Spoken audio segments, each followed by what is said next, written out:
Hi students, today we are going to discuss a very new topic. So have you all heard this Bhopal gas tragedy?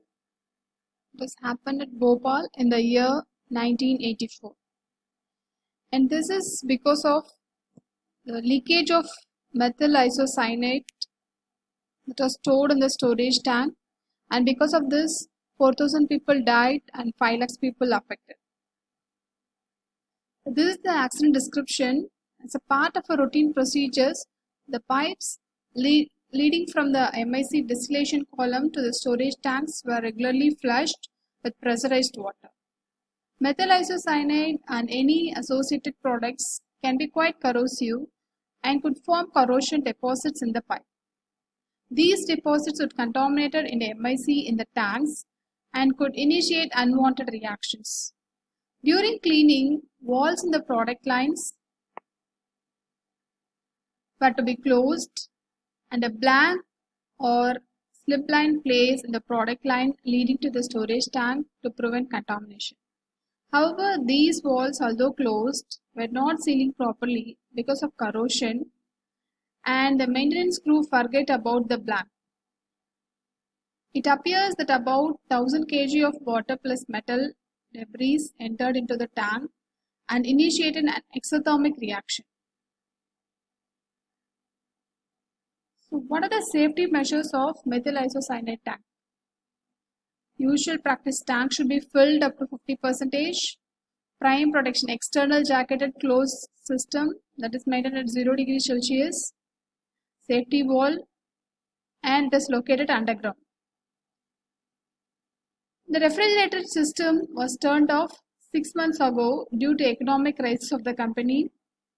Valves were defective due to lack of maintenance. Tank filled with more than 50% of methyl isocyanate. So this is the picture of MIC tank, and because of this improper maintenance of this tank, methyl isocyanate got leaked and that causes the accident. And the next accident at Mexico in the year 2012, and it was happened at Pemex refinery explosion. It is a petroleum company, and in that process of crude oil to produce petrol, diesel, kerosene, etc. There the explosion occurred, and because of this 26 people died and 40 plus injured, and because of this financial loss up to $300 billion to $1,000 million. The next accident in the year 1992, this also happened at Mexico in the company Gujwala Shiver. The gasoline pipeline corrosion occurred. Because of this, the gasoline came out and entered into the nearby sewer line. Because of this, 252 people died and 500 injured. So what are the reasons for all these accidents? It is nothing but corrosion happened at the pipelines or the tank. So the unit is about corrosion and its control, and in this unit we will discuss the types of corrosion and the mechanism of all the types of corrosion, what are the factors that influence corrosion and corrosion control. So the aim of this unit is to develop and knowledge on corrosion and its control, and it is in the applied state. The learning outcome is at the end of this lecture we will be able to know the principles of chemical and electrochemical corrosion. So what is corrosion? Metals made by smelting. Smelting, it is a process involved in refining of ore. So it is nothing but the reduction of ore or mineral. Mineral is more stable than metal. So metals in air want to return to its oxidized state. It is a natural process. Corrosion is a natural process. Coming to the definition, corrosion is defined as the degradation or destruction of metals or an alloys because of chemical or electrochemical reaction with the surrounding environment or media. We can otherwise call it as a rusting. It is also a corrosion related iron and iron based alloys. Non-ferrous metals corrode but do not rust.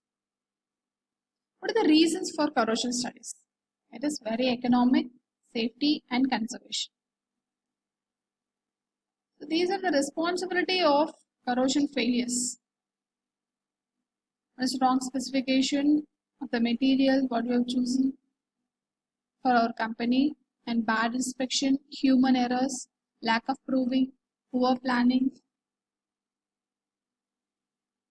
Next, coming to the consequences of corrosion control, waste of metals. 25% of annual world production of iron is wasted due to corrosion. It decreases the efficiency of machineries. Because of this, failure in machinery is also happening.